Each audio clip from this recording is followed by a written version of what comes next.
नमस्कार, आप देख रहे हैं लाइव हिंदुस्तान चर्चा। मैं जजबीर सिंह आप सबका स्वागत करता हूँ और आज की चर्चा का विषय देश भर में आपका सामूहिक उपवास। ये उपवास इसलिए है कि अरविंद केजरीवाल को जो है वो ईडी ने गिरफ्तार किया भ्रष्टाचार के आरोप में शराब पॉलिसी को लेकर, जिसके बाद पूरे देश भर में आप लीडरों के द्वारा प्रदर्शन किया गया और उसके बाद अब जो है सामूहिक जो है उपवास रखा गया। दिल्ली के जंतर मंतर से लेके शहीद आजम भगत सिंह के गांव खटकड़ कला से जो है वो लीडरों ने उपवास रखा। 5 बजे तक उपवास चला, जिसके बाद कई सवाल खड़े हुए और इस दरमियान आप लीडरों ने भ्रष्टाचार के जो है आरोप जो है वो भारतीय जनता पार्टी पर भी लगाए, तानाशाही के आरोप लगाए और ये भी कह दिया कि लोकतंत्र खतरे में है, जिसके चलते अरविंद केजरीवाल को गिरफ्तार कर लिया गया। हालांकि उनके पास कोई प्रूफ नहीं था, कोई भी किसी तरह का कोई सामने प्रूफ नहीं आया, ना तो पैसा आया, लेकिन उसके बावजूद ईडी ने उन्हें गिरफ्तार किया, जिसके विरोध में आप लीडरों ने जो है वो प्रदर्शन किया, सड़कों पर उतरे और आज भी जो है वो कैंडल जो है मार्च निकाला जाएगा अरविंद केजरीवाल की गिरफ्तारी के खिलाफ। और लगातार ये आरोप जो है वो भारतीय जनता पार्टी पर लग रहे हैं कि उन्होंने जो है वो लोकतंत्र को जो है वो खतरे में डाला है और इस तरह से अरविंद केजरीवाल को सोच समझ के जो है वो चुनाव के समय जेल के अंदर बंद किया, जबकि कोई प्रूफ नहीं था। और लगातार इस बात को लेकर कई तरह के सवाल उठते हुए नजर आ रहे हैं। इस तमाम मुद्दे को लेकर विशेष चर्चा है और इस चर्चा में हमारे साथ में विशेष पैनल हमारे साथ है। इस पैनल में हमारे साथ में आम आदमी पार्टी से हमारे साथ में विक्रमजीत सिंह पासी जी हमारे साथ है और भारतीय जनता पार्टी से मैडम रमा महाजन जी है, कांग्रेस से राजीव शर्मा जी है और श्रोमणी अकाली दल से हमारे साथ में अजय कुमार जी है। आप सभी मेहमानों का इस चर्चा में स्वागत है और चर्चा की शुरुआत भारतीय जनता पार्टी के प्रवक्ता रमन महाजन जी मैं आपसे करूंगा। जिस तरह के लगातार आरोप आपके ऊपर लग रहे हैं, अरविंद केजरीवाल की गिरफ्तारी होती है और कई तरह के सवाल उठते हैं। हालांकि ये गिरफ्तारी कोई पहली नहीं है, पहले भी आम आदमी पार्टी के कई लीडर, चाहे संजय सिंह हो, मनीष सिसोदिया हो और भी कई ऐसे नाम हैं जो जेल अंदर बंद है। तो इसके बाद जब अरविंद केजरीवाल की गिरफ्तारी होती है, सीधे तौर पर आरोप आपके ऊपर लगते हैं और आम आदमी पार्टी के जो लीडर हैं वो ये कहते हैं कि लोकतंत्र खतरे में है। लोकतंत्र को बचाने के लिए वो लड़ाई लड़ रहे हैं। अरविंद केजरीवाल को जो गिरफ्तार किया गया उसके पीछे का कारण ये था कि भारतीय जनता पार्टी डर गई थी और चुनाव के समय अरविंद केजरीवाल को गिरफ्तार करके जेलों में इसलिए बंद किया गया ताकि वो प्रचार ना कर पाए। क्या कहेंगे मैम? नमस्कार। पहले तो दो छोटी-छोटी बातें मैं कहना चाहूँगी कि ऐसी कोई बात नहीं है कि लोकतंत्र खतरे में है। जो भी किया गया संवैधानिक तरीके से किया गया है, ऐसी कोई बात नहीं है। दूसरा, इन्होंने जो उपवास किया है, आप सबको पता है कि कल से नवरात्रे शुरू है, नया साल, हिंदू नया साल शुरू है। उपवास का इन्होंने मिसयूज़ किया है, उसको इतना एक भ्रष्टाचारी को बचाने के लिए उपवास का नाम दे दिया है। उपवास इतना पवित्र शब्द है और इन्होंने उसको एक भ्रष्टाचारी को बचाने के लिए, वो भी शराब के घोटाले में, और ये इनको पता था कि ये इसमें लिप्त हैं और उनको सजा होनी है। पहले से बहुत देर से ये कह रहे थे मुझे पकड़ा जाएगा, मुझे सजा हो जाएगी, मुझे कल पकड़ा जाएगा, मुझे परसों पकड़ा जाएगा, क्योंकि इनको अंदर से पता था इन्होंने घोटाला किया हुआ है, शराब का घोटाला किया हुआ है। और हमारे मोदी जी ने ये कहा था कि जो भी घोटाला करेगा, जो भी भ्रष्टाचार करेगा, उसको छोड़ा नहीं जाएगा, चाहे वो किसी भी पद पे हो। और सबसे बड़ी बात ये है कि इन्होंने आरोप सिद्ध होने के बाद भी अभी तक रिजाइन नहीं किया है, अपनी पोस्ट से इस्तीफा नहीं दिया है और जेल से ये चला रहे हैं, सरकार चला रहे हैं, जो कि संवैधानिक नहीं है। लोकतंत्र को खतरा इस बात का है कि जेल में बैठ के ये सरकार चला रहे हैं। कैसे चला रहे हैं ये खुदा ही जानता है।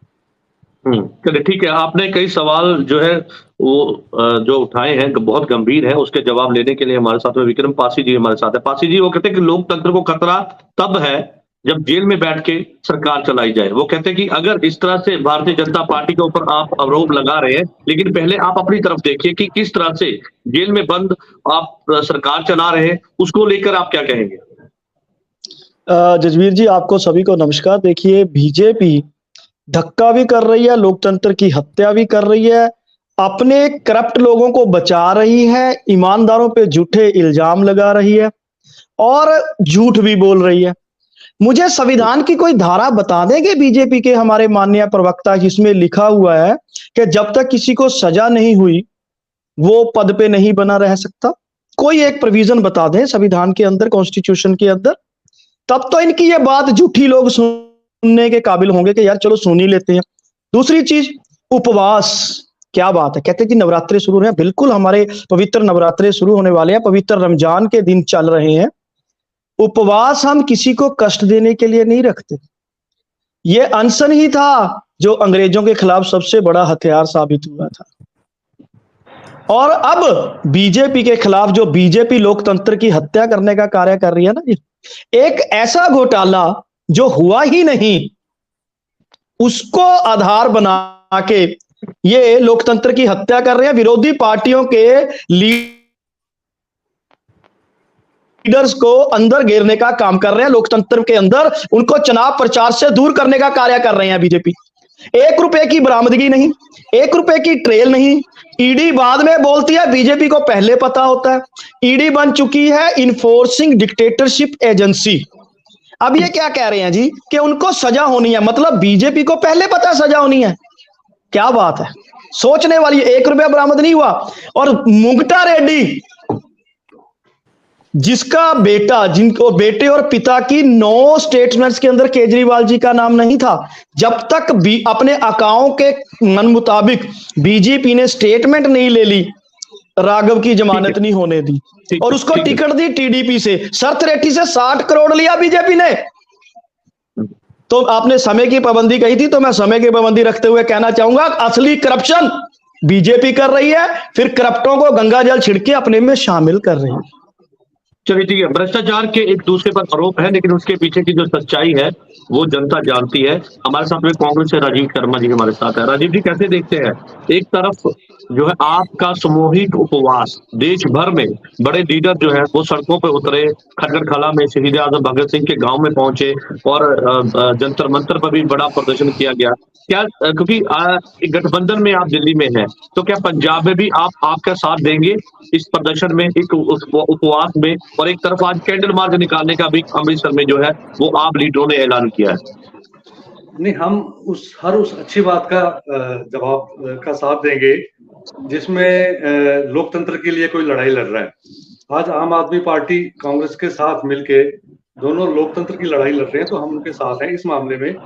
इस मामले में मैं आपको एक बात बताना चाहता हूँ कि मोदी सरकार दुनिया में एक ऐसी सरकार है, खासतौर पे लोकतांत्रिक देश में, जो ये पीएमएलए कानून है इसका बहुत ज्यादा मिसयूज कर रही है। मैं आपको थोड़ा सा बता दूं कि पीएमएलए कानून जो बनाया था ये यूनाइटेड नेशंस से इसका इनिशिएटिव आया था 1990s में, जब दुनिया में टेररिज्म बहुत फैल गया था। तो एक उन्होंने टास्क फोर्स बनाई फाइनेंस जो एक जगह दूसरी जगह जाता है, तो उसको ताकि टेररिस्टों को मनी की सप्लाई बंद हो सके, तो ये टेरर के जो फंड्स हैं उनको रोकने के लिए दुनिया भर में ये कानून बनाया गया था। ये मैंडेट था यूनाइटेड नेशंस का। और इसमें मैं आपको एक बात बता दूं, जो देश का जो नॉर्मल कानून है सीआरपीसी, ये लागू नहीं होता। जब पीएमएलए लग जाता है तो एजेंसी को जो देश का नॉर्मल क्रिमिनल पीनल कोड है, इसकी जो प्रोविजंस हैं उसको लागू करने की जरूरत नहीं रहती। ये एक अलग ही कानून है। नहीं, लेकिन आरोप ये कहना है कि भ्रष्टाचार दिल्ली में किया गया है शराब पॉलिसी के अंदर, इसी के चलते ईडी ने उन्हें गिरफ्तार किया है। पहले सम्मन भेजे, उसके बाद जब सम्मन का जवाब नहीं मिला तो उनको गिरफ्तार किया गया। नहीं, तो बीजेपी कहती है हमारा हाथ कहाँ है इसमें? वो अगर उन्होंने भ्रष्टाचार किया है, मान लो किया है और पैसा लिया है, तो इसको नॉर्मल जो हमारा भ्रष्टाचार के कानून है, हमारा पीसी एक्ट है, प्रिवेंशन ऑफ करप्शन एक्ट है, हमारा सीआरपीसी है, आईपीसी है, तो हमारे जो नॉर्मल कानून है उनके तहत इनको ट्राई करना चाहिए, उनके तहत इनको गिरफ्तार करना चाहिए। इन्होंने पीएमएलए जो टेरर फंडिंग को रोकने के लिए कानून बनाया गया है, उसका दुरुपयोग करते हुए उनको गिरफ्तार किया है। अब इस कानून में क्या है, आप इस पे पीएमएलए की कोई धारा लगा दो तो आपकी जमानत नहीं हो सकती, क्योंकि इसमें जमानत नेगेटिव है। भारत का एक बेसिक कानून है कि जब तक आपका अपराध साबित नहीं होता आप निर्दोष हो। इसमें पहले से ही दोषी साबित कर लेते हैं कि जिसको पकड़ लिया पीएमएलए कानून में वो दोषी साबित हो गया। अब उसका फर्ज बनता है कि वो अपने आप को निर्दोष साबित करे।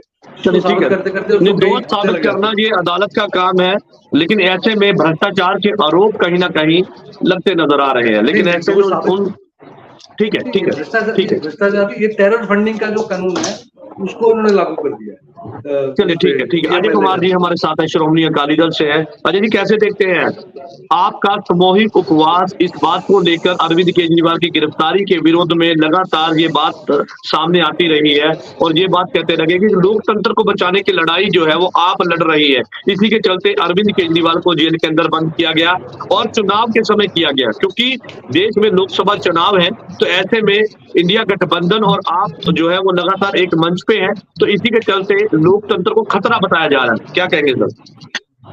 देखिए जजबीर जी, आम आदमी पार्टी का शुरू से ही ये मोटिव रहा है कि वो हमेशा सुर्खियों में रहना चाहते हैं और इसमें अरविंद केजरीवाल जी काफी माहिर हो चुके हैं। जब से वो उन्होंने सबसे पहले जब अन्ना हजारे के साथ उन्होंने पहली बार आंदोलन किया था, उस समय उनके साथ बहुत से लीडर भी थे, जिसमें अपना कुमार विश्वास जी थे और भी मेंबर थे, खुद अन्ना हजारे थे। वो आज वहीं के वहीं पड़े हुए हैं, लेकिन अरविंद केजरीवाल जी उस रेस में कहीं आगे चले गए, क्योंकि इनको इस चीज का पता लग गया था कि कैसे फेम में रहना है। और अभी भी जो ये कर रहे हैं, जिनका जो अनशन है, ये करप्शन को ढकने की कवायद चल रही है।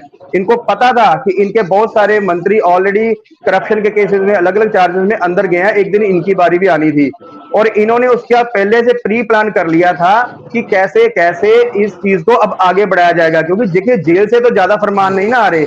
इनकी मिसिज केजरीवाल ने सबसे पहले ये स्टेटमेंट दे दी है कि हम 24 घंटे बिजली देंगे, हम फ्री बिजली देंगे, हम एमएसपी ले आएंगे। तो ये सारी चीजें साइड बाई साइड होती जा रही है। अब इन्होंने नेक्स्ट स्टेप रखा था कि अनशन। देखिए, अनशन ठीक है, करना चाहिए, अगर आपका राइट है, आप हम डेमोक्रेसी में हमें राइट मिलता है अनशन करने का, आप करिए, लेकिन अनशन का कोई मतलब तो होना चाहिए ना।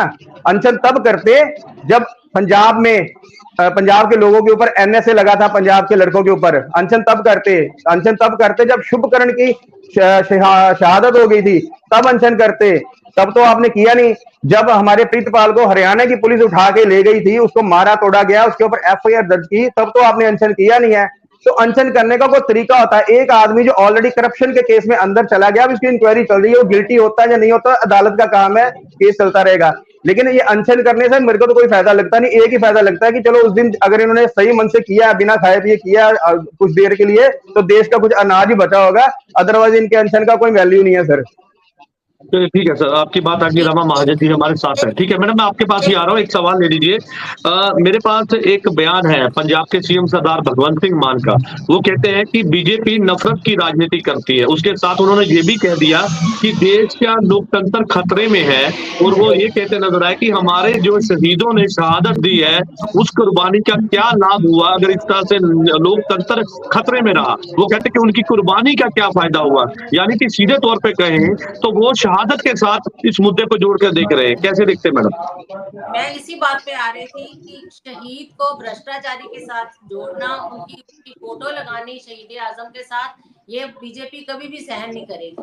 बीजेपी ने शहीद का जो है भगत सिंह है, उनको एक ऊंचा पद दिया है, उनकी एक छवि है हमारे में, और उनके साथ एक भ्रष्टाचारी की तस्वीर लगनी हमें सहन नहीं है। दूसरी बात, ये बार बार कह रहे हैं कि एक भी पैसा नहीं मिला, एक भी पैसा नहीं मिला। पैसा तो सारा गोवा के इलेक्शन में लग गया, पैसा तो सारा लग गया। जो इतनी इतनी बड़ी होर्डिंग्स इन्होंने लगाई हैं, अपने काम कुछ किया नहीं, होर्डिंग्स इतनी बड़ी बड़ी लगा दी है।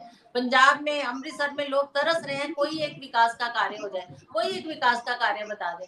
जो पुराने स्कूल है, जो पहले स्कूल थे, उन्हीं को चमका के तो आगे रख दीजिए, ये एमिनेंट स्कूल बन गए हैं। कोई एक ऐसा काम बता दे, कोई सड़क बनाई हो, कोई छोटे छोटे कामों के लिए तरस रहे हैं। सबसे बड़ी बात है, जैसे मैंने पिछली बार कहा था, 1000 रुपया देंगे, 1000 रुपया देंगे। यहाँ पे आज मेरे पास इतनी सारी लेडीज आई हैं, वो कहती है हमारे 1000 रुपए के हिसाब से 2 साल के हिसाब से बनाओ, कितने पैसे बनते हैं वो हमें दो, नहीं तो हम तो घर में काम ही नहीं। पंजाब सीएम कहते हैं कि हमारे देश के जो शहीद हुए हैं, उनकी कुर्बानी आज खतरे में है। आज उनकी कुर्बानी खतरे में, उनके साथ भ्रष्टाचारी जोड़ दिया। उनका ये सपना नहीं था, जैसा सपना शहीद आजम में देखा था कि कैसा भारत होना चाहिए, राम राज्य होना चाहिए, वहाँ वो राम राज्य की कल्पना करके उन्होंने शहादत दी थी। और ये सोचा था कि अगर मैं नहीं देख पाऊंगा तो मेरे बाकी जो आने वाली जो पीढ़ियां हैं वो राम राज्य को देखेंगे, एक भ्रष्टाचारी को नहीं देखेंगे। और उनके साथ उनकी फोटो लगाना, ये हमें मतलब शेम लगता है अपने आप। चलिए ठीक है, आपने कई सवाल यहाँ पे खड़े किए, उन सवालों के जवाब देने के लिए विक्रम पासी जी हैं, आम आदमी पार्टी के प्रवक्ता है। पासी जी क्या कहेंगे? वो कहते हैं कि हम इस बयान की निंदा भी करते हैं। वो कहते हैं कि जो फोटो लगाई है, पहले तो हम उसकी निंदा करते हैं, उसके साथ उनका कहना है कि कुर्बानी कहाँ, यहाँ पे सवाल खड़े होते हैं, क्योंकि भ्रष्टाचार किया है तो उसी के चलते कार्रवाई हुई है। वो कहते हैं कि सारा पैसा गोवा में इस्तेमाल किया गया। जजबीर जी, मैं ना बड़ा हैरान हो जाता हूं बीजेपी के लोगों की बातें सुन के। एक भी पैसा अभी तक कोई एविडेंस नहीं है, और इलेक्शन के दौरान उनकी गिरफ्तारी, इलेक्शन के दौरान विरोधी पार्टियों के अकाउंट सीज करना, ये क्या दर्शा रहा है? पहली चीज, बिल्कुल लोकतंत्र को खतरा है। भगवंत मान जी ने सही कहा है, क्योंकि बीजेपी वन साइडेड मैच चाहती है। वो लोकतंत्र की धज्जियां उड़ाकर किसी भी तरीके से साम दाम दंड भेद से अपनी सरकार बनाना चाहती है। तीसरी अहम चीज देख लीजिए कि जो ये है मुंगटा रेड्डी है, उसको टीडीपी से टिकट दिलवाया। सारथा रेड्डी से बीजेपी ने करप्शन के 60 करोड़ रुपए लिए। सबसे बड़ा घोटाला बीजेपी ने किया इलेक्ट्रोल फंड का, 10,000 करोड़ से ऊपर बीजेपी ने लिए, और कंपनियों को डरा के धमका के लिए। अब बीच ना बोलिए रमा महाजन जी, मैं आपके बारे में बोला नहीं, आप बहुत झूठ बोल रहे थे, अब ध्यान से सच सुनिए। उसके बाद ये बात कर रहे हैं भगवंत मान जी हमारे दिलों में बसते हैं, हमारे आदर्श हैं। और जिस केजरीवाल जी की बात कर रहे हैं ना, ये इनको डर भी उन्हीं से लगता है। डर रहे हैं ये विरोधियों से, क्योंकि इनको पता है कि एनडीए की सरकार जाने वाली है। इनके सारे ड्रामे। अच्छा, भ्रष्टाचारियों की लिस्ट सुनाऊं? शुभेंदु अधिकारी किस पार्टी में है? छगन भुजबल, सीबीआई ने क्या कहा? फाइल ही गुम होगी जब बीजेपी में शामिल हो गए। प्रफुल्ल पटेल एविएशन मिनिस्टर थे, क्या हुआ? कहते हैं जी 19 मार्च को ईडी कहती है क्लोजर रिपोर्ट दे रहे हैं जी। येदियुरप्पा, सोने की थाली में खाने वाला, बीजेपी बड़े ऊंचे ऊंचे स्वर में बोलती थी, कहां है? बीजेपी में। हेमंत विश्व शर्मा, जिसके खिलाफ इन बीजेपी वालों ने बुकलेट निकाली थी, कहां है? बीजेपी में। पंजाब की गिनती कराऊं? मनप्रीत बादल, जिसके खिलाफ भ्रष्टाचार का इल्जाम लगा, कहां है? बीजेपी में। सुंदर शाम अरोड़ा खुद पैसे लेके पुलिस वालों के पास पहुंच गया। पैर से लेके सर तक बीजेपी भ्रष्टाचारियों से लिपटी हुई है, भ्रष्टाचार से लिप्त है, भ्रष्टाचार की जड़ है, भ्रष्टाचार की शाखाएं भी बीजेपी में है। और ये सिर्फ लोकतंत्र की हत्या करते हुए विरोधियों को इलेक्शन लड़ने से रोकने के लिए, चुनाव प्रचार से रोकने के लिए केजरीवाल जी वालों जैसे के ऊपर झूठे इल्जाम लगा रहे हैं, ड्रामा कर रहे हैं। मुझे एक चीज का जवाब दे दीजिए, अगर ये बात कर रहे हैं किसके बयान पे, एक मिनट सुनिए, किसके बयान पे इन्होंने केजरीवाल जी को गिरफ्तार किया? मुंगटा रेड्डी। मुंगटा रेड्डी कौन है? टीडीपी से उसको टिकट दी। मोदी जी की फोटो लगा के वो चुनाव प्रचार कर रहा है।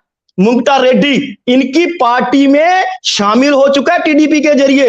मोदी जी की फोटो लग रही है उसके चुनाव प्रचार में। मोदी जी के साथ फोटो पेश करूं आपके यहां?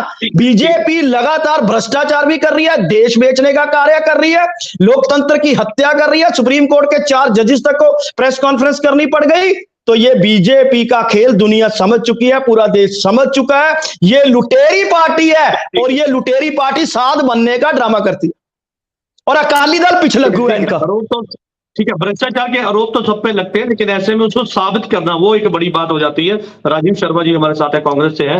राजीव जी क्या कहेंगे? क्योंकि यहाँ पर सवाल भ्रष्टाचार का नहीं है, यहाँ पे सवाल ये है कि कांग्रेस के तमाम लीडर हैं, एक तरफ आपके लीडर हैं और अन्य पार्टी आपके साथ है, गठबंधन का हिस्सा है, लेकिन आज आप भ्रष्टाचार को लेकर और अरविंद केजरीवाल की गिरफ्तारी को लेकर और तमाम जो पहले लीडर हैं उनकी गिरफ्तारी को लेकर आज अब लोकतंत्र की हत्या बता रहे हैं। क्या आपको नहीं लगता क्या अगर ईडी अपना काम करेगी तो बिना एविडेंस से काम करेगी, या किसी तरह से उनके पास कोई प्रूफ नहीं होगा? क्योंकि ये बात तो कोर्ट में जाएगी ना, अदालत में पेश करना पड़ेगा। तो आपको नहीं लगता कि इसमें बीजेपी जो बार बार ये बात कहती है भाई हमारा इसमें क्या रोल है, हमने तो इसमें कुछ भी नहीं कर रहा है, ईडी? हाँ जसबीर जी, यही तो बात है राजीव जी, जो यही तो बात है ना कि जब ईडी पीएमएलए में केस बनाती है तो उसको आरोप देना पड़ता है, और फिर उसके बाद कोर्ट जो है। राजीव जी मेरी बात आ रही है आपको? हाँ जी आ रही है, अब तो आ रही है। तो जब भी ईडी केस बनाती है, आरोप लगाती है, तो वो आरोप कोर्ट पे चले जाते हैं, तो वो आरोपी को साबित करना पड़ता है कि मैं निर्दोष हूँ। हम यहाँ पे 5 लोग बैठे हैं जो हमारे भाजपा के प्रवक्ता हैं, ये तो दूसरे लोग से आए हैं, सुपर ईमानदार लोग हैं ये लोग तो लेकिन हम जो 4 लोग हैं, इस पे ईडी का कोई भी आईओ अगर उनको हमारी शक्ल पसंद नहीं है ना, कोई आरोप लगा के हमें अंदर कर दे, हम 2 साल बाहर नहीं आ पाएंगे। ये इतना सख्त कानून है। तो यही लोकतंत्र की हत्या है ना, कि आप किसी को भी पकड़ के बगैर सबूत के आरोप लगा के आप कर दो, तो जो आरोपी है वो साबित करता रहे कि मैं निर्दोष हूं, मैं निर्दोष हूं। या उल्टा चलता है ना पीएमएलए केस में। तो अब प्रोसिक्यूशन को एविडेंस देने की जरूरत नहीं है, प्रोसिक्यूशन को इस स्टेज पे एविडेंस देने की जरूरत नहीं है। बेल उसकी नहीं होगी जब तक वो खुद एविडेंस नहीं, आरोपी खुद एविडेंस नहीं लेके आता। ये सेक्शन 45 बोलता है पीएमएलए का।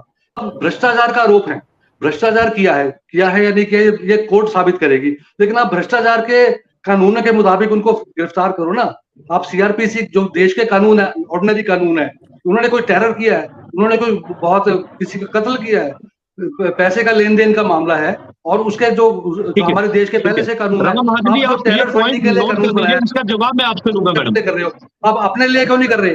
भाजपा के किस नेता के ऊपर आपने पीएमएलए लगाया है? भाजपा के नेता जो अभी पासी जी ने गिनवाए हैं 10 नाम 20 नाम मैं गिनवा देता हूँ आज, उनके खिलाफ आपने पीएमएलए क्यों नहीं लगाया? आज तक किसी एक नेता के खिलाफ नहीं लगाया आपने, अकाली दल के किसी नेता के खिलाफ पीएमएलए नहीं लगाया। ठीक है राजीव जी, मैं वापस आपके पास आऊंगा। ठीक है चलिए, ठीक है। श्रोमणी अकाली दल से अजय कुमार हमारे साथ है। ठीक है मैडम, मैं आपके पास आऊंगा, इसके बाद मैं आपके पास आऊंगा, एक रिएक्शन ले लूं मैं। अजय जी क्या कहेंगे, क्योंकि श्रोमणी अकाली दल भी लगातार इस बात को लेकर है कि भाई जिसने भ्रष्टाचार किया है उसको जो है उसके ऊपर कार्रवाई होनी चाहिए, लेकिन यहाँ पे कार्रवाई को लेकर कई तरह के सवाल है कि भाई इस तरह से कार्रवाई क्यों हुई, इस तरह से क्यों नहीं की गई। ईडी ने अगर किसी तरह से उनके पास प्रूफ था, क्योंकि सम्मन जारी किए गए थे, उसके बाद अरविंद केजरीवाल ने पहले बता दिया था कि भाई उन्हें गिरफ्तार किया जा सकता है, और जिस तरह से चुनाव को लेकर और इंडिया गठबंधन को लेकर लगातार उनके ऊपर दबाव था, तो वो पहले से बता चुके थे कि भाई मुझे इस तरह से जेलों में बंद किया जा सकता है। तो आपको नहीं लगता ये पूरा एक पूरा रचा गया एक ऐसा ड्रामा था, या किसी तरह से कोई ऐसी बू आ रही है जिसमें साजिश की गई हो, या जिस तरह से, क्योंकि बात तो यही है ना कि लीकर जो पॉलिसी को लेकर भ्रष्टाचार की बात आती है उसमें कई लीडर अंदर है, लेकिन अभी तक उसमें प्रूफ क्या सामने आए हैं वो भी देखने वाली बात है। कि जसवीर जी, ये जो लिकर घोटाला, शराब घोटाला है, इसका नाता काफी पुराना है, ये अभी नया नया तो है नहीं है। देखिए पिछले 1.5-2 साल से ये सारा चल रहा है इसके ऊपर। अभी जो अरविंद केजरीवाल जी की इसके ऊपर गिरफ्तारी हुई है तो बिना एविडेंस को तो हुई नहीं होगी। देखिए कानून अपना काम कर रहा है और वो अपना जब रिजल्ट आएगा आपको देश के सामने आ ही जाएगा। अरविंद केजरीवाल जी को 8 से 9 बार समनिंग हुई थी, लेकिन वो पेश नहीं हुए थे। कभी वो गोवा चले जाते थे, कभी गुजरात, कभी पंजाब में योगा करने आ जाते थे, तो वो भी तो टाइम खराब कर रहे थे ना। तो अब होना क्या था कि अगर वो पेश हो जाते तो शायद दूसरे तरीके से उनकी गिरफ्तारी होती या इंक्वायरी होती, लेकिन जब उन्होंने 8-9 बार समनिंग को एक्सेप्ट नहीं किया तो ईडी ने फिर उनको गिरफ्तार कर लिया, और उनके ऊपर करप्शन का जो केस है वो चल रहा है। तो उसका कानून अपना काम करेगा, जब उसका रिजल्ट आएगा तो पूरा देश देख ही लेगा। अब इसमें दिक्कत वाली बात क्या है, इनके पहले भी तो कई मंत्री गए हैं, अगर इनको कानून पे विश्वास होना चाहिए, इनको देखिए संजय सिंह बाहर आ ही गए हैं ना, संजय सिंह अभी बाहर आ ही गए हैं, तो इनको कानून पे विश्वास होना चाहिए। इसके अलावा एक एग्जांपल और भी है, जो इन्होंने चंडीगढ़ में इनके जो मेयर के इलेक्शन में धांधली हुई थी, इन्होंने उसके ऊपर भी कोर्ट का दरवाजा खटखटाया था, इनको वहां से भी इंसाफ मिला था। तो इनको देश की कानून व्यवस्था के ऊपर अपना विश्वास रखना चाहिए और समय देना चाहिए। समय के साथ हर चीज का पता लगता जाएगा। अगर वो गिल्टी है तो ठीक है, उनको पता देश के सामने आ जाएगा, और अगर उन्होंने कुछ नहीं किया तो वो भी संजय सिंह जी की तरह बाहर आ जाएंगे। तो इसमें दिक्कत वाली तो कोई बात नहीं है, लेकिन ये अपना अलग अलग फेम में रहने के लिए कभी अनशन कर लेते हैं, कभी कोई स्टेटमेंट देते हैं, ये सब चीजें गलत है सर। ये चीजें करने की जरूरत ही क्या है इनको? देखिए ना, अभी मैं आपको थोड़ा सा पंजाब की तरफ ले जाता हूँ। पंजाब में हमारे जो सीएम साहब है भगवंत मान जी, वो खट्टर कला में भगत सिंह के गांव में जाके एक पवित्र स्थान पे जाके अनशन कर रहे हैं। अरे भाई, अनशन करना था तो मैंने जो पहले पॉइंट बताया कि उनके ऊपर कर लेते। अभी कल परसों ही हमारे पंजाब की एक बहन महिला को नंगा करके घुमाया गया, शब्द बोलने में भी शर्म आती है। तो ये है पंजाब की कानून व्यवस्था। ये अपने पंजाब को तो बचा नहीं रहे, अपना वही छोड़ के चले गए हैं और बाहर अपने आका की ड्यूटी बजा रहे हैं, उनको खुश करने के चक्कर में लगे हुए हैं। अपनी स्टेट को संभालिए सर पहले। तो ये चीजों का लोगों को जवाब देना पड़ेगा इनको सर। चलिए, लोकतंत्र और कानून पर विश्वास होना चाहिए, ये कहना है अकाली दल के प्रवक्ता का। हमारे साथ में रमा महाजन जी है, भारतीय जनता पार्टी के प्रवक्ता है। मैंने पहले तो जो सवाल राजीव जी ने कहे थे मैं उसके जवाब आपसे लूंगा, उसके साथ एक और सवाल है। आप लीडरों ने ये बात कही है, मेरा सवाल ले लीजिए, आप लीडरों ने ये बात कही है कि हमें चाय और जो पीएम की जो डिग्री है वो भी कहीं ना कहीं दिखाई जाए। इसको लेकर भी कहीं ना कहीं सवाल पंजाब के सीएम ने उठाए हैं। ये बात कह दी है कि हमें जो डिग्री और चाय पर भी हमें शक है कि क्या चाय की वो जो बार बार कहा जाता है कि चाय बेचने वाला देश का प्रधानमंत्री है, वो कहते हैं कि वो भी हमें दिखा दिया जाए। उस पर भी टिप्पणी पंजाब के सीएम ने की है, क्या कहेंगे? पंजाब के सीएम की क्या बात कहें, वो तो जैसे अभी इन्होंने कहा बाहर का वो हुक्म अपने आका का हुक्म बना रहे हैं, पर मुझे तरस आता है कांग्रेस वालों पे जो इसको पैसे के लेन देन को भ्रष्टाचार मान ही नहीं रहे। मानेंगे कैसे? 2G 3G 4G जीजा जी इतने घोटाले किए हुए हैं कि पैसे के लेन देन को तो वो भ्रष्टाचार पकड़ो ना, मानते 10 साल से आपकी सरकार है, पकड़ लो कुछ किया है तो। मैं तो वही कह रही हूँ, अगर क्यों नहीं आपको पकड़ते ऐसे हो? लगता है कि ये जैसे नाम गिनाया है इन्होंने आप वालों ने कि इतने इतने लोगों ने भ्रष्टाचार किया, तो ये क्यों नहीं करते? उन पे मुकदमा क्यों नहीं करते? क्यों नहीं कोर्ट पे जाते? सुप्रीम कोर्ट में जाए, किसी भी जगह पे जाए, अपना मुकदमा पेश करें, उनके बारे में करें, तब ये क्यों नहीं करते हैं? और जो ये चाय वाले का है, ये कैसा सबूत चाहिए? देखो उनके परिवार के बारे में रोज बताते रहते हैं, उनकी बहन कहाँ पे काम करती है, उनके भाई ऐसा काम करते हैं, रोज बताया जाता है उसके बारे में। कौन सा इनको सबूत चाहिए? सीएम कहते हैं कि जब लोग उनको मिलते हैं तो वो कहते हैं कि अंग्रेजों का राज अच्छा था, क्योंकि लोकतंत्र को जिस तरह से अब खतरा है तो अंग्रेजों का राज इससे बेहतर था। ये सीएम का कहना है कि मुझे बहुत शर्मिंदगी होती है। कांग्रेस के जमाने में अंग्रेजों का राज चल रहा था, हिंदुओं की तो अभी सुनी गई है। अभी उनका राम मंदिर बना, 500 साल से तो बना ही नहीं राम मंदिर, क्योंकि अंग्रेजों का राज चल रहा था, वही चीजें चल रही थी, हिंदुओं को दबाया जा रहा था, तुष्टीकरण चल रहा था।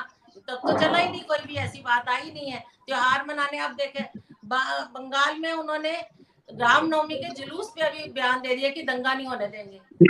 ये कहाँ की बात है? वो तो अंग्रेजों का राज चल रहा था, पहले भी दबाया जा रहा था, पहले भी तुष्टीकरण हो रहा था, अब भी तुष्टीकरण हो रहा है, उसी का राज चल रहा था। अब तकलीफ यही है कि भ्रष्टाचार नहीं होने दिया जा रहा, तुष्टीकरण नहीं चल रहा है, और इसी कारण तो। चलिए ठीक है, हमारे साथ में आम आदमी पार्टी के प्रवक्ता विक्रम पासी जी हमारे साथ है, मैं उनका रुख कर लेता हूं। पासी जी, श्रोमणी अकाली दल का भी एक बयान सामने आया, वो कहते हैं कि ये सामूहिक उपवास तो कर रहे हैं, लेकिन इस बात को लेकर भी जवाबदारी बनती थी कि पंजाब के सीएम के गांव जो है संगरूर में शराब के कारण लोगों की मौत होती है और ऐसी घटनाएं होती हैं, उस पर कोई भी किसी तरह का बयान नहीं आता, और पूरी लीडरशिप दिल्ली में इस बात को लेकर जोर दे रही है कि उनके आका, उनके जो सुप्रीमो है अरविंद केजरीवाल, उन्हें जेल में बंद कर दिया गया है, उन्हें छुड़वाने के लिए वो जो है इस तरह का जो पूरी मुहिम चला रही है। जजवीर जी, जहां अगर शराब के मामले में कुछ मौतें हुई थी तो आपने देखा हो ना कितना स्ट्रिक्ट एक्शन हमारी सरकार ने लिया।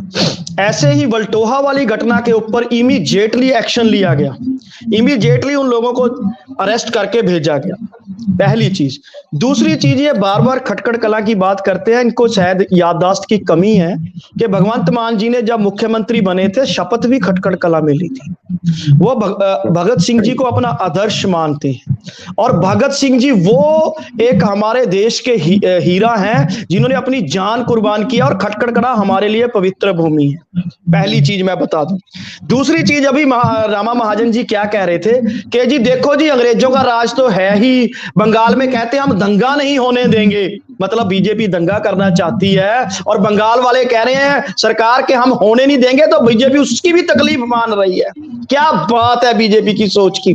और बार बार हिंदुओं की बात करते हैं, जितना हिंदुओं का, हिंदुस्तानियों का कहूंगा मैं, क्योंकि हिंदू मुस्लिम सिख ईसाई हम भाई हैं आपस में। ये इनकी पोलराइजेशन की पॉलिटिक्स पंजाब मुंह तोड़ जवाब दे चुका है। पंजाब इनकी नफरत की दुकान खुलने नहीं देगा, मैं ये स्पष्ट कह दूं। आज भी हिंदू मुस्लिम करने की पूरी कोशिश कर रहे हैं ये लोग। पंजाब में इन्होंने हिंदू सिख करने की कोशिश की, अकाली दल वो अपनी इन्हीं की चाल पे चलता हुआ हिंदू सिख की बात करता है, अकाली दल बात कर रहा है। इनको पूछो अकाली दल वालों को कि चंडीगढ़ के मेयर इलेक्शन में इस बीजेपी लोकतंत्र की हत्या करने वाली बीजेपी के हक में इनके कैंडिडेट ने वोट डाली थी, एमसी ने।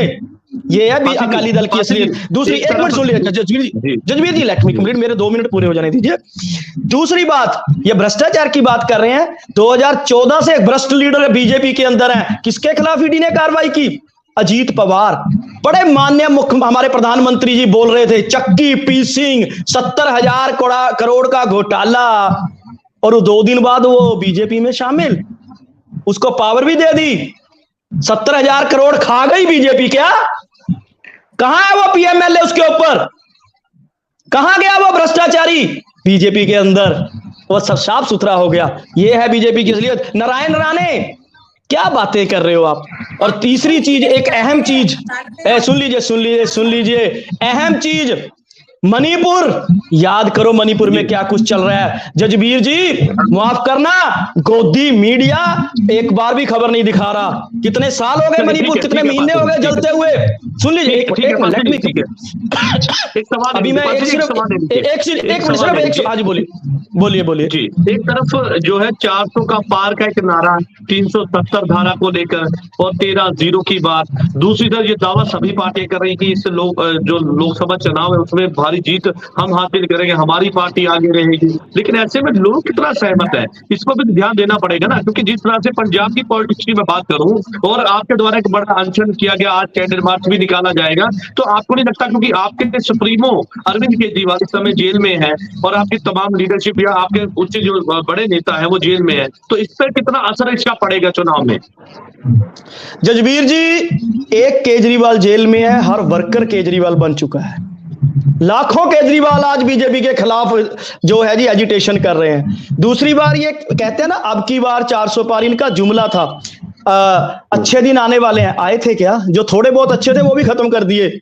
15 लाख आए थे क्या? सो स्मार्ट सिटी बने थे क्या? 2 करोड़ नौकरियां हर साल दी थी क्या? ऐसे ही 400 वाला जुमला भी बेकार होगा। हाँ, इतना जरूर होगा, अब की बार एनडीए सत्ता से बाहर, ये होगा इस बार, क्योंकि लोग समझ चुके हैं इनका अलोकतांत्रिक चेहरा। चलिए, लोग तय करेंगे किसको सत्ता पे लाना है, किसको सत्ता से बाहर करना है।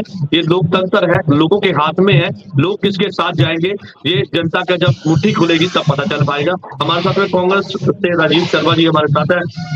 राजीव जी, ये सवाल है मेरा आपसे, क्योंकि जिस तरह की अब राजनीति देखने को मिल रही है और आपका बहुत अनुभव रहा है, तो ऐसे में अब इस बात को लेकर जोर है कि अरविंद केजरीवाल को जेल में बंद कर दिया, मनीष सिसोदिया को जेल में बंद कर दिया, संजय सिंह को जेल में बंद कर दिया, तमाम और ऐसे नाम हैं, और ये बात भी बार बार कही जाती है कि और लीडरों को अंदर जो है जेल भेजने की तैयारी है। लेकिन आपको नहीं लगता कि अगर ईडी के पास कोई एविडेंस नहीं है तो उसके बिना इस तरह से इतनी बड़ी जो है गिरफ्तारियां करना, ये आपको लगता है पॉसिबल है? ऐसे कैसे हो सकता है कि अगर आपके पास कोई प्रूफ नहीं है? क्योंकि यहाँ पर बात बार बार एक ही बात आती है कि पैसा नहीं मिला, प्रूफ नहीं मिला। बीजेपी ये कहती है कि भाई हमारे पास, हमारा तो इस पे रोल ही नहीं है, ईडी के पास सारे दस्तावेज है। तो आपको नहीं लगता कि ये कैसे मुमकिन कैसे हो पाएगा? नहीं, ऐसा हो रहा है ना, ईडी के पास कोई सबूत नहीं है, तो कोई मेरा सवाल कैसे हो रहा है सर, वो कैसे हो पा रहा है? मैं बता रहा हूँ, ईडी का कन्विक्शन रेट देखिए। ईडी अगर 100 मुजरिमों को पकड़ती है तो उसमें 1 या 1.5 मुजरिम को ये सजा होती है, बाकी सारे बरी हो जाते हैं। ये तो इसमें ये कानून ऐसा बन गया है कि इसमें कानून का जो प्रोसेस है, अदालत का प्रोसेस है, वही सजा बनानी गई है। ईडी के कोई केस में 6 या 7 सजा नहीं है, अनलेस के साथ में और कोई बड़ा अपराध हो।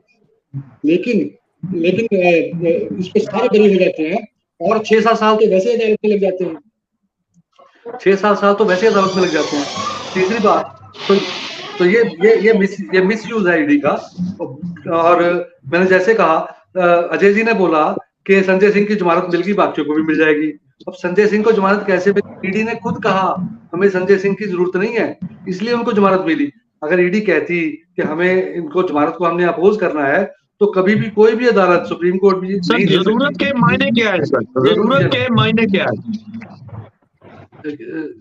उन्होंने बोला कि हमें संजय सिंह को अपनी कस्टडी में रखने की या जुडिशियल कस्टडी में जेल में रखने की जरूरत नहीं है, इनको आप छोड़ दीजिए। खुद ईडी ने अदालत में कहा है, इसके कारण वो छूटे हैं, वो अपनी दलीलों से नहीं छूटे हैं। या अगर मैंने आपको पहले बताया ना, सेक्शन 45, अगर ईडी बोल दे कि हम इनको अपोज करते हैं इनकी बेल को, तो अदालत कोई भी बेल नहीं देगी। ये ऐसा कानून है। और ईडी बिल्कुल बगैर बेबुनियाद आरोपों पे लोगों को बंद कर रही है, क्योंकि ईडी का कन्विक्शन रेट देखिए। अजय कुमार जी हमारे साथ है, श्रोमणी अकाली दल के प्रवक्ता है। अजय जी, जजबीर जी, एक चीज ऐड करनी चाहूंगा। जी, मैं सिर्फ एक ऐड करना चाहूंगा। देखिए, जैसे शर्मा जी बता रहे थे, जो पीएमएलए कानून है ना जजबीर जी, इसके अंदर आप अभी डिबेट कर रहे हो। अभी ईडी आपको बिना किसी कारण गिरफ्तार कर ले और कह दे कि हमें इन पे शक है, मनी लॉन्ड्रिंग हुई है, आप भी जमानत नहीं ले पाओगे। यही तो है बीजेपी की सियासत, साजिश, लोकतंत्र की हत्या। यही चीज तो समझने की बात है। संजय सिंह जी के मसले में कितनी देर उनको अंदर रखा? क्या संजय सिंह जी के खिलाफ एविडेंस आई? कुछ भी नहीं, क्योंकि अगर एविडेंस होती तो कहती ईडी के हमें कोई जरूरत ही नहीं है। कोई रिकवरी नहीं संजय सिंह जी के मसले में भी देख लो, कोई एविडेंस नहीं, लेकिन कितने महीने उस आदमी के इन्होंने जेल में खत्म करवा दिया। ये बेसिक लॉ की भी अवमानना है। लेकिन ये कानून ही ऐसा इन्होंने अमेंडमेंट किया कि शायद इन्होंने 2024 का इलेक्शन देखते हुए ही किया था, सो दैट के एक तरफा मैच खेल सके। मद्देनजर ठीक है सर, ठीक है, इलेक्शन के मद्देनजर ये कार्रवाई की गई, ये कहना है आपका। ऐसी कोई अमेंडमेंट नहीं हुई है इसमें, ये गलत आरोप। 2019 में एक्ट पढ़िएगा, बीजेपी ने अमेंडमेंट करी है। चलिए ठीक है, अजय कुमार जी अंतिम में मैं आपका रुख करूंगा। आपने पूरी बहस सुनी, तमाम प्रवक्ता सभी पार्टियों के जो थे उन्होंने अपनी अपनी राय दी, और इस बात को देखकर जोर था कि भाई इस तरह से ईडी ने जो कार्रवाई की है, जिसके बाद जो है आप लीडरों का सामूहिक जो उपवास था, उन्होंने भूख हड़ताल रखी, और लगातार ये बात कहते नजर आए कि जजवीर जी एक क्वेश्चन मेरा भी ले लेना अजय जी से, एक क्वेश्चन अजय जी से मेरा भी ले लेना, क्योंकि मुझे पता है इन्होंने बीजेपी की पैरों पे पैर ही रखने हैं, वही बातें बोलनी है। सिर्फ एक क्वेश्चन ले लेना कि अजय जी आप इतने डिबेट्स में आ चुके हो, इतनी देर से शराब घोटाले की बात चल रही है, क्या अभी तक कोई एविडेंस आपकी नजर में आई है? बस एक क्वेश्चन ले लेना। ठीक है, अजय कुमार जी। देखिए अपना जजबीर जी, मेरे भाई विक्रम पासी जी ने बड़े आदरणीय है, इन्होंने अभी बात की है कि हमारे जो सीएम है वो उनका आदर्श है सरदार भगत सिंह, शहीद आजम सरदार भगत सिंह। तो इनको जो खट्टर कला की बात करते हैं कि वहां जाके इनको पता नहीं उसका इतिहास, तो मैंने इनको ये कहना चाहता हूं कि भगत सिंह को अपना आदर्श मानने वाले आपके सीएम जो आज शराब घोटाले में या करप्शन के केसेस में आपके मंत्री पूछा, एविडेंस बता दीजिए, एक भी एविडेंस बता दीजिए। हाँ, मैं सुन रहा हूँ, लेकिन इधर उधर ना करो, एविडेंस बताओ। नहीं अंदर तो गए हैं ना, अंदर गए हैं ना, उनको आदर्श मानने वाले लोग जबरदस्ती फेंक देगा तो आप सरदार भगत सिंह के नाम को खराब कर रहे हैं। उनके साथ बाबा साहब अम्बेडकर जी के इतनी बुरी हालत उनका अकाली दल की हो चुकी है, इतनी बुरी हालत अकाली दल की हो चुकी है, अंग्रेजों ने भी नहीं किया था जितना आपने किया है। आप तो अपनी बेसिक धारणा फेडरलिज्म भी भूल चुके हो। नहीं, नो फेडरलिज्म की बात नहीं है सर, आप मेरी बात सुनिए, मैंने आपको फेडरलिज्म भी भूल चुके। आप एविडेंस बता दीजिए, मैंने इसीलिए पूछा, आम आदमी को एक सीएम को जो करप्शन के केस में अंदर गया, उसको आप सरदार भगत सिंह के साथ या बाबा साहब के साथ उसका कंपैरिजन कर रहे हो आप? नहीं 52 दिन से ज्यादा भूख हड़ताल पे रहा था, और 52 दिन से ज्यादा उन्होंने भूख हड़ताल रखी थी। आपके सीएम को तो पता नहीं रखी भी है कि नहीं रखी, तो आप शोर मचा दिया मीडिया में। जजवीर जी 4 किलो वजन कम हो गया, 4 किलो वजन कम हो गया उनका, वो तो जेल में झाड़ू लगा रहे हैं, ये है वो है। सर ये मीडिया में आपको आने के ना एक आपका एक वो है, एक नेटवर्क है आपका कि मीडिया में लोगों के बीच में कैसे रहना है। जहां आपके यहाँ हमारे पंजाब में एक लड़की को सरेआम नंगा करके घुमाया गया, उसकी वीडियो बनाई गई, वहां तो आपका लीडर पहुंचा नहीं है, भागिए मत मुद्दे से, भागिए मत, वहां तो आपका लीडर पे पहुंचा नहीं है। महिला कमीशन वहां पहुंच गई है। जी आप सुनिए, आप सुन लीजिए, क्वेश्चन का आंसर नहीं दे पाए, दोनों प्रवक्ता नहीं दे पाए, कारण है उसका। नहीं मैं दे तो रहा हूं, एविडेंस है ही नहीं। अरे क्वेश्चन था एविडेंस के ऊपर, आप तो इधर उधर भाग रही है। आप सुन लीजिए, आप ध्यान से सुन लीजिए जजवीर जी, एक मिनट आप सुनिए। हमने खटकड़ कला में अनशन क्यों किया? क्योंकि शहीद आजम भगत सिंह की शहादत से हम जुल्म का टाकरा करने की ताकत पैदा करते हैं, उनसे एक आदर्श लेते हैं, उनसे शिक्षा लेते हैं, इसलिए खटकड़ कला में जाके अनशन किया। क्योंकि जो अंग्रेज जुल्म कर रहे थे ना, वैसा ही जुल्म आज बीजेपी कर रही है, और वैसा ही जुल्म का भागीदार अकाली दल है, इसलिए